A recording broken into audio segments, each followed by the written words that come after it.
All right, ladies and gentlemen, welcome back to the channel. Today, we're talking about the San Francisco 49ers. Now, while their team, obviously, the postseason didn't necessarily go as planned with quarterback after quarterback going down, they just were not matched up evenly against Philadelphia, which really sucks because it leaves a bunch of what ifs on the table. But nonetheless, San Francisco looks great. I know they're $2 million right now above the cap, but they're going to get crafty. They're going to get creative. And I fully anticipate, even though they don't have too many draft picks or too much money to spend in free agency, I think they're going to get very creative. And I'm excited to see what this team looks like next season. There are some holes that need to be filled. Continue, the draft, free agency. It's all about not only building on your weaknesses, but also building on your strengths. Now, we have a couple of news, specifically with Mike McGlinchey.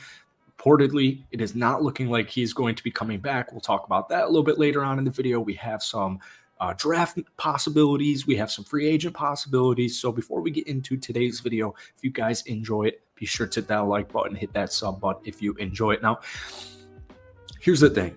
All right. I saw a headliner earlier today, and it was literally this.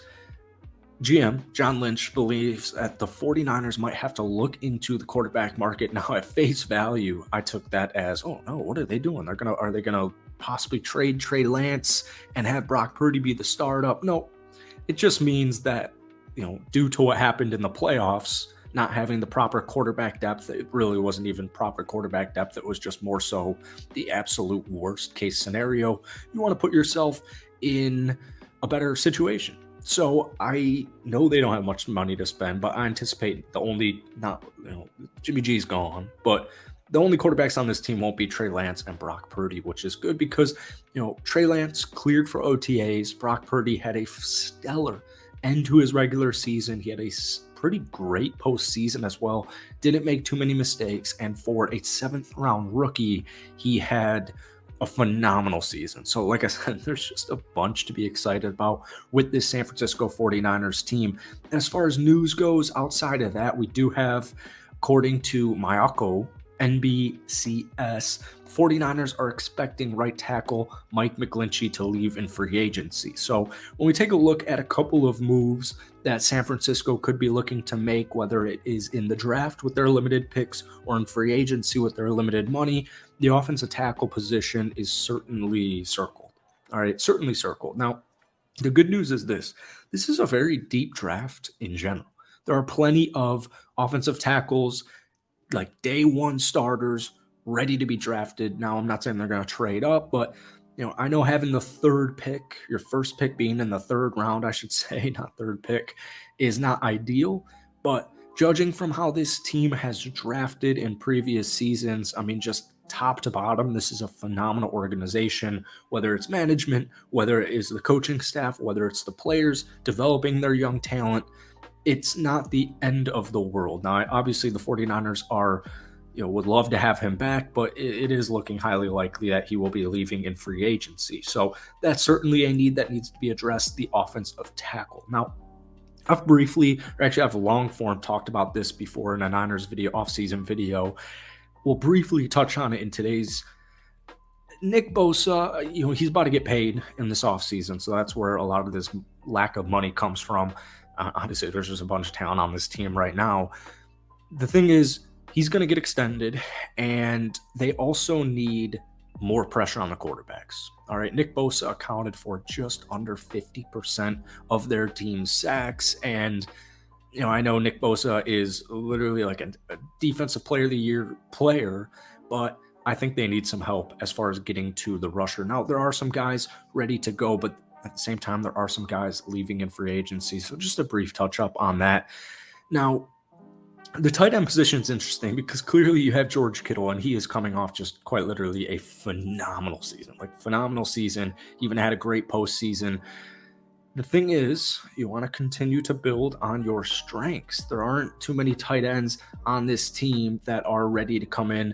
Worst case, even just running 2 tight ends out there. The 49ers used multiple tight ends, just 22% of offensive snaps this past season. So since you want to continue to build on strengths, this is, once again, an extremely deep tight end draft. I wouldn't be surprised if the first two picks for San Francisco were the tight end and offensive tackle. Now, it could go in either, it could be a tight end first or an offensive tackle first, but I think why not draft a tight end and just continue to build on that strength. Now, lastly, the secondary, you're looking at losing a couple of cats. All right, Sean Gibson, Jimmy Ward, those two guys are looking likely to leave in free agency. The good news is there's a ton of reasonably priced veterans out there. I've seen Bryce Callahan's name floated out there. I've seen Patrick Peterson's name thrown out there. I absolutely love that concept. So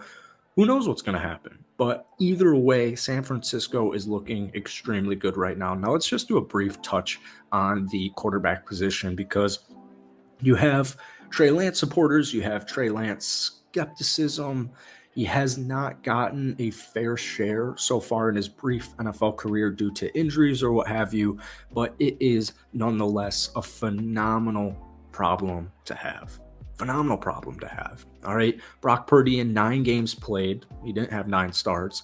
67.1% completion percentage, about 1,400 total yards through 13 touchdowns, 4 interceptions. With the acquisition of CMC, having guys like Deebo Samuel, Brandon Ayuk, George Kittle, you don't need your quarterback to go out here. You don't need anything crazy. All right. You don't need 320 yards and 4 touchdowns and a perfect game. They have the best defense in the league, and they have tons of playmakers surrounding whoever's at quarterback. The good news is competition breeds the best. It just brings out the best of everybody. So I'm really excited to see what that quarterback battle, this OTAs before, in the offseason, essentially. I'm excited to see how that ends. I think it's going to be Brock Purdy because Brock showed me a lot, but Trey Lance does have that. He's got that superstar potential. That's why he was drafted, right? So it's going to be curious. I'm curious to see what happens, but it is seriously such a good problem to have. I'm curious to hear what Niners fans are leaning towards. It would have been great if Brock Purdy hadn't have gone down against the Eagles, and we would have been able to see what that looked like. But really, I have no reason to believe why Brock Purdy shouldn't be the starting quarterback for this team next season. So once again, just phenomenal problems to have. This is a draft and free agency. This is an off season where San Francisco can just truly continue to build, continue to improve. So that's it for today. We're definitely going to be making a ton of Niners videos, whether it's free agency or draft focused or team focused on this channel in the off season. So, and even next season. Appreciate all your guys' support on my Niners videos this past season. And that's it for today. Let me know what you guys are thinking. As always, hit that like button, hit that sub button, and I'll see you guys